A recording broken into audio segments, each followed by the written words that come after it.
everyone, welcome to an episode of Who Cooked the Cheese. Today we will be making barbecue pizza. So I actually made a sourdough dough, I guess, about 3 or 4 days ago, and it's been fermenting and sitting in the fridge. So that'll give it sort of a really nice tangy flavor, as well as ensuring that it's got a really good rise. So I'm just going to take that and knead it a little bit. One of the things I like to do, like at this stage, is add a little extra salt if you want it. Sometimes I get a little fancy. I just like to pull some oregano from the garden, and you can kind of throw that in there as well if you wanted to. So just a couple sprigs of that, and then you just bring it together until it kind of forms a sort of pizza dough without being too sticky. So I'm just going to do that now.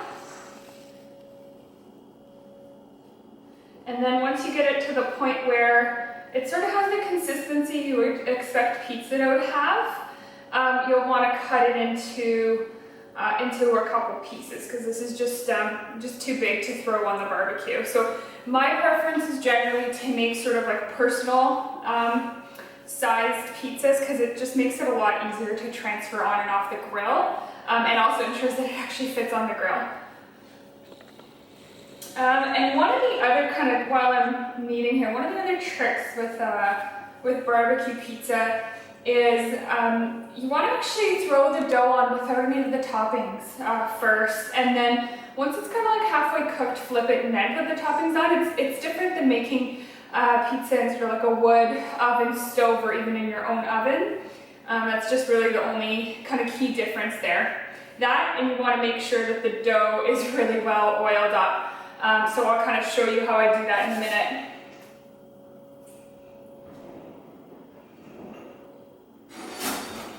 Alright, so it's roughly ready to divide. So this kind of looks like something like it'll probably make about 4 larger personal size pizzas. So I'm just going to divide that out. And again, you can kind of tell it's a little sticky here, so use a little bit of that flour. And one of the other things I find with this pizza, which is a little different than if you were to just kind of spread it out in the pan and throw it in the oven, is you do want the dough to be just a little bit stiffer. I find you make it and you wait for the barbecue to heat up, it kind of starts to get soft on you, especially when you put the olive oil on. And so yeah, just try and make it just a little bit thicker than what you would normally do. Just a little bit. You still want it to be stretchy, you don't want it to be too stiff, but... Alright, so there's one kind of really nice dough ball here. So I'm going to just throw some olive oil on a pan here. And don't mind the mess, we're having a party shortly, so there's going to be people coming in, and we've got some food we're halfway preparing. Alright, so there's one. To the rest of them.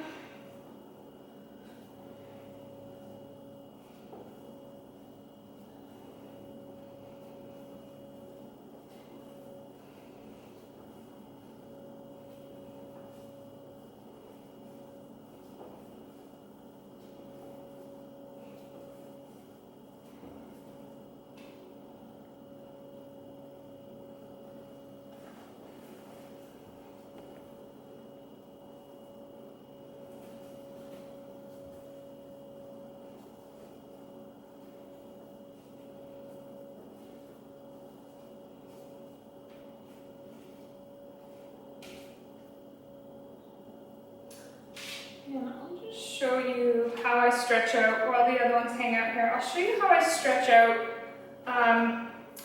this dough for a barbecue. So you can kind of see here, my pan is covered in olive oil, so you just stretch it out. It kind of stretches out quite easily with kind of the oiled pan and olive oil in your hands. And then the one thing you kind of want to be careful about when you do put it on the barbecue is you kind of want to kind of stretch it as you're putting it down, and you kind of have a couple seconds to rearrange the dough before it starts to cook. So that's really the key trick with barbecue pizza. Just make sure you got enough olive oil on there and it won't stick.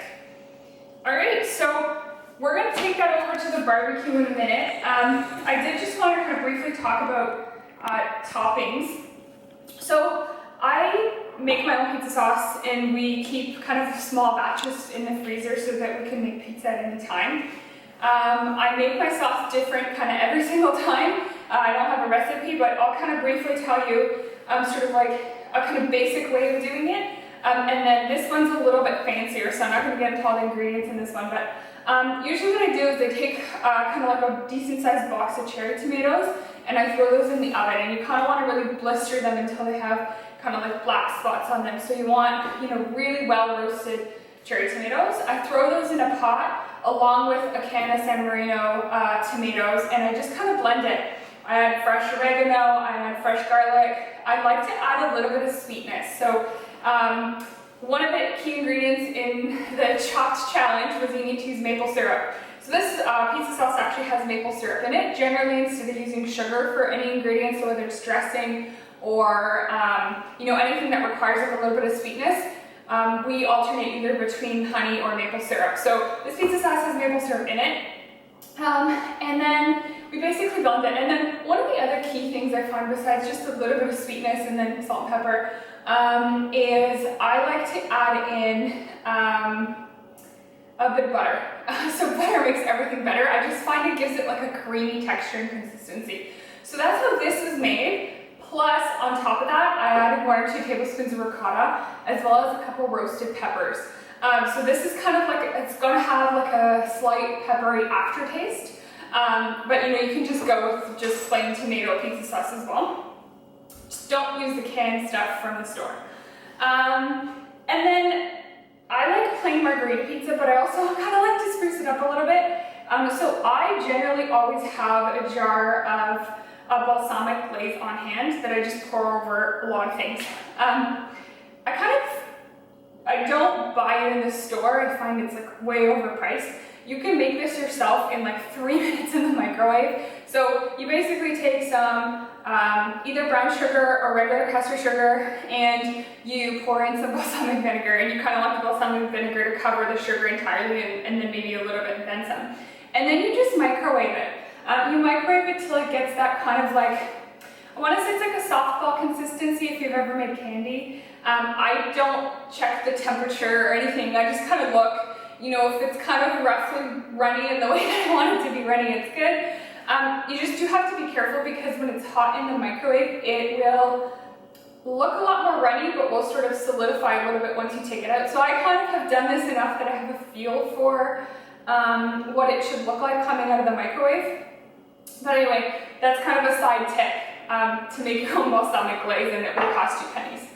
And then I've just got some cherry tomatoes that my husband chopped up, as well as some like decent quality mozzarella that we just hand shredded now. I would personally try and get the buffalo mozzarella, like the softer mozzarella, or make your own mozzarella. But the grocery store just didn't happen to have the buffalo mozzarella, so we're kind of sticking to the slightly worse kind of mozzarella. And then lastly, I just went into my garden and pulled out some basil. So fresh basil on top, and that will sort of be a pretty basic margarita pizza with a bit of balsamic on top. That's kind of it. So I'll come back and sort of, we'll throw this on the grill, come back and show you what a barbecue pizza looks like in our household.